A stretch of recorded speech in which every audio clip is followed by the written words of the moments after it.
ঝড়ের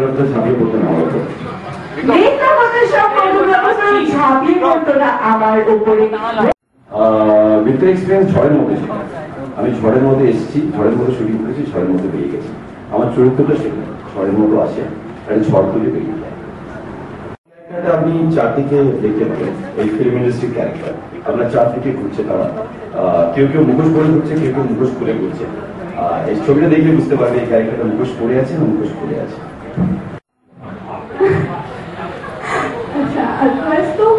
Yeah, this is my first movie as a lead and আমার first experience first দিয়ে আমি shoot শুরু করেছিলাম বিক্রমের সাথে। আর আমাকে সব থেকে বেশি হেল্প করেছে অমলানদা। আমি অমলানদাকে আজকে খুব মিস করছি, he is not here. And আমাকে খুব ভালো ওয়ার্কশপ দিয়েছে, শরীরে আমাকে ভীষণ হেল্প করেছে। বাট সব থেকে বেশি দুটো লোক, অ্যাকচুয়ালি তিনটে লোক। সব থেকে আমি যে আজকে লেট করে এসেছি আজকে আমার ইনভাইট করার বন্ধ হতে পারে নাকি এটা থ্রু আউট চলবে? With regards to the film, Brinto is very special to me primarily because our character Ronnie is very rare. Ronnie মতো একটা ক্যারেক্টার শরীর বিভাগ ড্রাফট করেছে আমি জানি না, ওনার নিশ্চয়ই এটা কোনো রেফারেন্স ছিল। বাট আমার পার্সোনাল লাইফের এক্সপিরিয়েন্সে এরকম একটা সরল ভালো মানুষ, জেনুইন মানুষ আমি দুটো দেখিনি। বাট লোকটা এতটাই জেনুইন, এতটাই সরল যে the rest of the people find him a misfit.